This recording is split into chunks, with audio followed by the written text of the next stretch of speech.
ඇත්තටම මාංශපේශි වර්ධනය සඳහා බිත්තර කොපමණ ප්‍රමාණයක් අවශ්‍ය වෙනවද? අද අපි කතා කරන්නේ සමාජ මාධ්‍යවල නිරන්තරයෙන් කතාබහට ලක්වන උණුසුම් මාතෘකාවක් වන බිත්තර සහ මාංශපේශි වර්ධනය ගැන.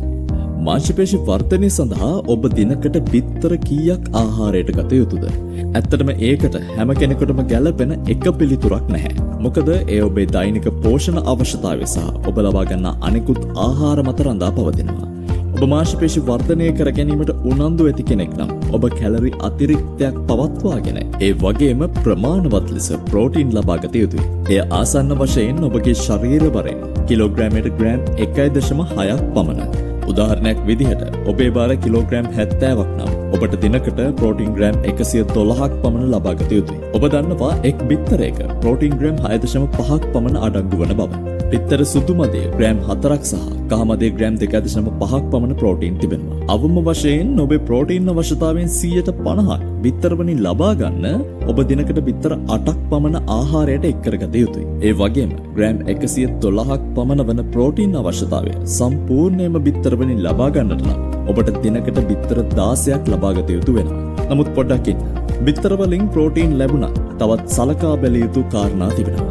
විශේෂයෙන්ම බිත්තර වැඩිපුර ආහාරයට එක් කර ගැනීමෙන් ඔබේ කොලෙස්ටරෝල් මට්ටම ඉහළ යමින් හෘද රෝග අවදානම වැඩි කරන්නට පුළුවන්.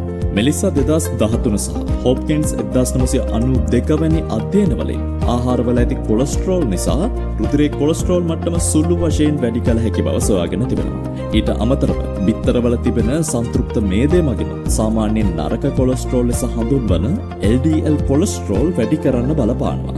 හෘද රෝග ඇති කරන්න බලපාන එකම කාරණය කොලෙස්ටරෝල් නෙමෙයි. ජානමය සාධක මෙහිදී සැලකිය යුතු බලපෑමක් ඇති කරනවා. සමහර කෙනෙකුට දවසට බිත්තර 10ක් ආහාරයට ගත්තත් කොලෙස්ටරෝල් මට්ටම් වල වැඩිවීමක් නැති වෙන්නට පුළුවන්. නමුත් සමහර කෙනෙකුට බිත්තර 1ක් හෝ 2ක් නිසා වැඩි වෙන්නටත් පුළුවන්. ඇත්තටම තරුණ ක්‍රියාශීලී පුද්ගලයෙකුට දවසකට බිත්තර 3ක් 4ක් ආහාරයට ගත්තත් ගැටලුවක් නොවෙන්නට පුළුවන්. ඒත් ඔබේ කොලෙස්ටරෝල් මට්ටම් සහ හෘද රෝග සඳහා ඇති අනෙකුත් අවදානම් සාධක පිළිබඳව සෑම විටම සැලකිලිමත් වන්න. විශේෂයෙන්ම ධූමපානය, ජානමය තත්ත්වයන්, දියවැඩියාව, අධිරුධිර පීඩනය, තරබාරුකම, වයස, ස්ත්‍රී පුරුෂ භාවය සහ ව්‍යායාම නොමැතිකම වැනි කාරණා පිළිබඳව. දැන් පොඩ්ඩක් බලමු ප්‍රෝටීන් ග්‍රෑම් 50ක් පමණ ලබා ගන්න අවශ්‍ය කරන බිත්තර සහ අනිකුත් ප්‍රෝටීන ආහාර කීපයක ඇති කොලෙස්ටරෝල් සහ සංතෘප්ත මේද ප්‍රමාණයන් කොපමණද කියලා. ප්‍රෝටීන් ග්‍රෑම් 50ක් ලබා ගන්න බිත්තර 8ක් ඕන කරනවා. බිත්තර 8ක කොලෙස්ටරෝල් මිලිග්‍රෑම් 1560ක් සහ සංතෘප්ත මේදය ග්‍රෑම් 12ක් අඩංගු වෙනවා. එම ප්‍රෝටීන් ප්‍රමාණයම ලබා ගන්න ඕන මස් ග්‍රෑම් 200ක කොලෙස්ටරෝල් මිලිග්‍රෑම් 174ක් සහ සංතෘප්ත මේදය ග්‍රෑම් 13.6ක් අඩංගු වෙනවා. ඒ වගේම සම්පූර්ණ කිරි ලීටර් 1.5ක කොලෙස්ටරෝල් මිලිග්‍රෑම් 76ක් සහ සංතෘප්ත මේදය ග්‍රෑම් 9ක් තිබෙනවා.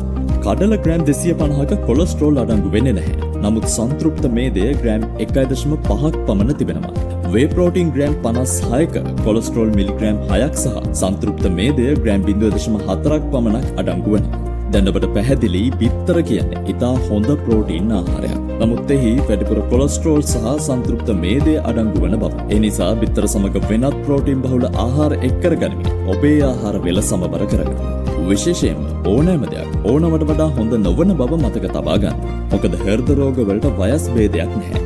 හෘදයාබාධ රෝගීන් 5 දෙනෙකුගෙන් එක් අයෙක් වයස අවුරුදු 40ට අඩුයි. ඒ නිසා බුද්ධිමත්ව ඔබේ ප්‍රෝටීන් ආහාර තෝරා ගන්න. නිවැරදිව සාමාන්‍ය ප්‍රමාණයෙන් බිත්තර ආහාරයට එක් කරගන්න. සුබ දවසක්. Thank you for watching.